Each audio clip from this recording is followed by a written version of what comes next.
Hello guys, आज हम पढ़ेंगे फ्यूचर टेंस यानी भविष्यकाल यानी आने वाले टाइम।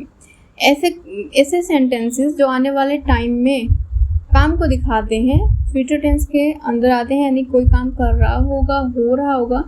आइए इसकी स्टेप बाय स्टेप इसको समझते हैं, लेकिन सबसे पहले हम लोग विल और शेल का डिफरेंसेस समझेंगे। आप लोगों ने देखा होगा पहले ग्रामर में एक रूल था कि आई के साथ में हम लोग shall and he she it you they के साथ हम लोग विल का यूज़ करते थे। For example, I shall go to Delhi, मैं दिल्ली जाऊँगा। वी शेल मीट टुमारो, हम कल मिलेंगे। ही विल प्ले क्रिकेट, वह क्रिकेट खेलेगा। लेकिन मॉडर्न इंग्लिश में नाउडेज हर सब्जेक्ट के साथ में ज़्यादातर विल ही यूज़ होता है। जैसे फॉर एग्जाम्पल, आई विल गो, मैं जाऊँगा, वी विल मीट।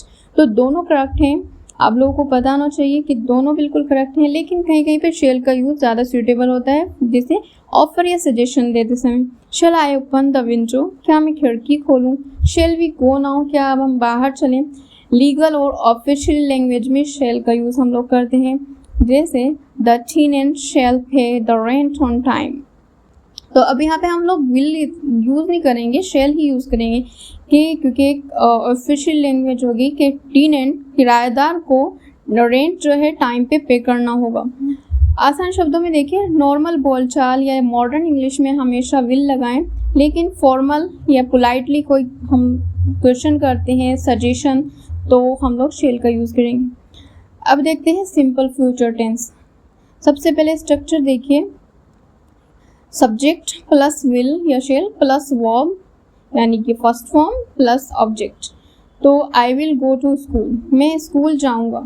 नेगेटिव में I will not go to school. And interrogative में हम लोग विल ले आएंगे, will I go to school, क्या मैं स्कूल जाऊंगा। नेक्स्ट देखिए, फ्यूचर कंटिन्यूस टेंस यानी कोई काम चल रहा होगा। फ्यूचर में कोई काम चल रहा होगा तो कंटिन्यूसली हो जाएगा ये। तो स्ट्रक्चर देखिए, subject plus will be plus verb की ING form plus object. She will be reading a book, वह किताब पढ़ रही होगी।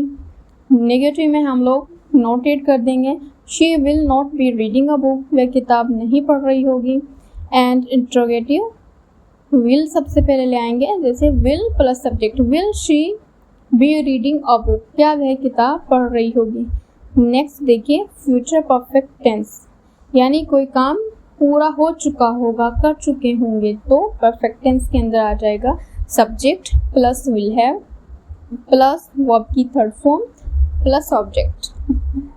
दे will have finished the work, they subject, will have helping verb, finished verb की थर्ड फॉर्म, वर्क ऑब्जेक्ट, वे काम पूरा कर चुके होंगे।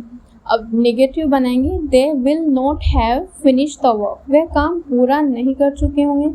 एंड इंट्रोगेटिव, तो विल ले आएंगे सबसे पहले, will plus subject, will they have finished the work, क्या वह काम पूरा कर चुके होंगे। नेक्स्ट देखिए, फ्यूचर परफेक्ट कंटिन्यूस टेंस यानी कोई काम एक लंबे समय से चल रहा होगा, एक ड्यूरेशन भी होगी, और अगर ड्यूरेशन नहीं भी है तो एक सेंस मिलेगा कि हाँ कोई काम चल रहा है कंटिन्यूसली और लंबे टाइम तक चल रहा होगा। फॉर एग्जाम्पल देखिए, स्ट्रक्चर देखिए, subject plus will have been plus verb की ING form plus object, since या फॉर प्लस टाइम। सिंस हम लोग लगाते हैं अगर एग्जैक्ट टाइम क्लियर है, जैसे सिंस 5 o'clock, तो टाइमिंग एग्जैक्ट है कि 5 बजे से वो काम कर रहा है। बट अगर ऐसे है कि 2 hours 1 hour, तो हम लोग 4 का यूज़ करते हैं अगर टाइमिंग क्लियर नहीं है। For example, he will have been working here for 5 years, वह यहाँ पर 5 साल से काम कर रहा होगा। तो ही subject, will have been helping verb, working verb की आईएनजी फॉर्म, हियर 4 लगाया है ड्यूरेशन के लिए, 5 टाइम आ गया है।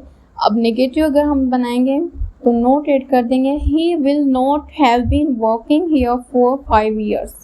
इंट्रोगेटिव में सबसे पहले विल ले आएंगे, फिर सब्जेक्ट आ जाएगा, will he have been working here for 5 years, क्या वह यहाँ 5 साल से काम कर रहा होगा। ट्रिक याद रखिए शॉर्ट, विल शेल हमेशा फ्यूचर टेंस को दिखाते हैं, कंटिन्यूस में बी प्लस ing आ जाता है। परफेक्ट में have plus third form, perfect continuous में दोनों मिलकर यानी have been plus ing form आ जाती है। Hope guys you understand this. अगर आप लोगों को वीडियो पसंद आई है please like share and subscribe.